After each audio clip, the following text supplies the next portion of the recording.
If you are looking for a HVAC answering service, the real question isn't who answers the phone. The real question is what happens after the call. Taking down a name, phone number, message is useful, especially after hours, but your team may still need to understand the problem. Check the service area, find a time and create the request and call the customer back. So in this video, I want to show you the difference between an answering service and an AI receptionist when the receptionist is actually connected to the operating system of an HVAC business. And I want to be fair, a good human answering service can follow your script, handle an upset customer, collect information and sometimes schedule appointments. That human layer can be valuable. A generic AI voice bot with no business context is not automatically better. If it doesn't know your services, coverage, area, schedule or escalation rules, it is just another answering layer. So the difference starts with the context and action. The way I think about this is that there are two separate layers. The first is the phone layer. You need a number, call routing and an IVR, voicemail, recording, transcription, forwarding in some way to transfer a call to a person. At FieldCamp, we built that layer using Twilio. But none of that by itself is an AI receptionist. An IVR can ask someone to press 1 for service, press 2 for office. An answering service can pick up and follow a script. Both are ways of handling the call. The second layer is the operating context behind the call, where at FieldCamp we spend a lot of our time. This is where the difference becomes the important part. For an HVAC company, context means knowing which services you actually provide, which zip codes you cover, when the business is open and which appointments are available, what information must be collected and what the receptionist is allowed to say about the price, what it is not allowed to say, and when the conversation must go to a human. And honestly, this is the hard part about the entire system. In most field service businesses, that context is still sitting in people's heads. The dispatcher knows which technician should handle a certain problem. The office manager knows which areas are too far away. The owner knows when a repair should become an estimate.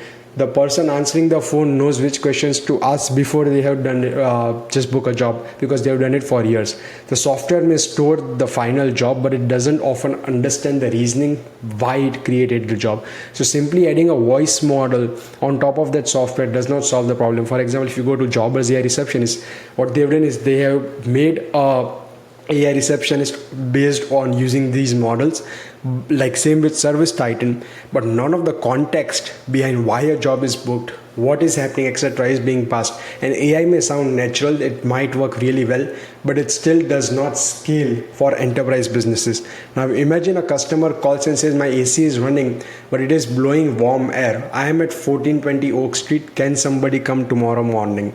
An answering service can collect that information and send it to your office. A good one might even put it on calendar. An AI receptionist is connected to an operating system that can go further. It can ask the missing questions, confirm whether the address is inside the service area, identify the approximate service, check actual availability, and create the correct next step. That next step may be a booked job, it may be the request for the office to review, or it may be an estimate appointment, or even it may be like a handoff to a real human if situation goes sideways and AI cannot handle it.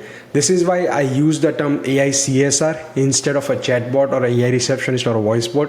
It is not just an interface, it is the role with a playbook, access to context and clear authority.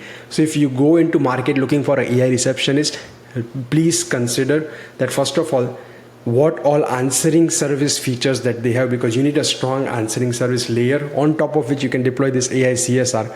That authority part matters. If a customer reports a gas smell, electrical burning, another safety issue, becomes upset, ask for an exact price for the system, but the system cannot verify, for example, where the person is calling from, what is their history, etc., then AI is just using the script and it is not operating like actually your team would operate. It should transfer or hand off the conversation with everything already collected. The customer should not need to repeat their issue, address, problems, referred time, entire story again if something goes wrong. This is also why I don't see the future as human answering services versus AI receptionist. I think the better model is hybrid. Let your own team member answer when they are available in the office. let the AI receptionist cover after hours or when nobody picks up. But when they are covering the after hours, make sure that they have the context, because just answering calls and doing nothing is same as letting the call go sideways. So if you are comparing an HVAC answering service with an AI receptionist, don't only ask how natural the voice sounds or does it sound human. Actually see if it can use the business context that you have built in your software, what actions it can safely take, how it knows when to involve a human, and ask what your office receives after the call is over. If the result is still a message that somebody has to interpret, or it's just giving you a transcript that, all this AI receptionists, they are just saying, hey, here is the transcript of the call, that is not enough in 2026. If you want the answering service part with the IVR system plus an AI CSR which has all the context, contact us at FieldCamp. Thank you.